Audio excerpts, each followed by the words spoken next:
Hi hello people, welcome back to my channel. Last blog లో చెప్పా కదా మేము ఎక్కడికి వెళ్తాము నెక్స్ట్ బ్లాగ్ లో చెప్తా అని. ఇంకా ఈ రోజు అయితే మేము తలకోనకి వెళ్ళాలనుకుంటా ఉన్నాము. అఫ్ కోర్స్ చాలా మంది ఇప్పటికే వెళ్ళింటారు. నేను పుట్టినప్పటి నుంచి ఇంతవరకు ఒకసారి కూడా పోలేదు. ఇంకా మా డాడీ నెట్ లో ఒకటి ఒప్పించి మేమైతే తలకోనకైతే వెళ్ళాము. ఇంకా లాస్ట్ కి తలకోనకైతే వచ్చాము. ఇంకా రాగానే ఎట్లుంటుందో ఏమో అని చాలా ఎగ్జైటింగ్ గా ఇంకా స్టార్టింగ్ లో అంతా టోకన్స్ అవంతా తీసుకొని మేము అట్లా నడుస్తా పోతాన్నాము. నిజం చెప్తున్నా, అది ఎంత నడుస్తానా వస్తానే ఉంది.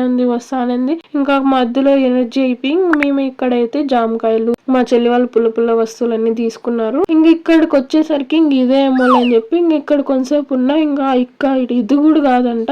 ఎంత వచ్చామో ఇంకా దానికి డబల్ ఎక్కాల్సి వచ్చింది. ఇంక ఎప్పుడు వస్తుందో అట్లే ఎక్కుతా అంటే ఇంకా ఫైనల్ గా అయితే వచ్చింది. ఆడ తీరబోతే అటు వాటర్ ఫాల్స్ అంతా వస్తా అంటే ఆడింత క్రౌడ్ ఉంది తెలుసా. నా మనసులో అయితే దీనికోసం నేను ఇంత కష్టపడి వచ్చింది. ఇంకా ఇంటికి రిటర్న్ అయ్యేసరికి కిందకి వచ్చేసరికి మాకు 2 hours పట్టింది. ఇంకా రాగానే మేము ఇంకా కాఫీ షాప్ దగ్గరికి వెళ్ళి ఇంకా కాఫీ, టీ, బోండా అన్ని తిన్నాము. మీకు గన వీడియో నచ్చినట్టయితే నా ఛానల్ సబ్స్క్రైబ్ చేసుకోండి. ఇంకా నెక్స్ట్ లో కలుద్దాం. అంతవరకు బాయ్, సీ యూ.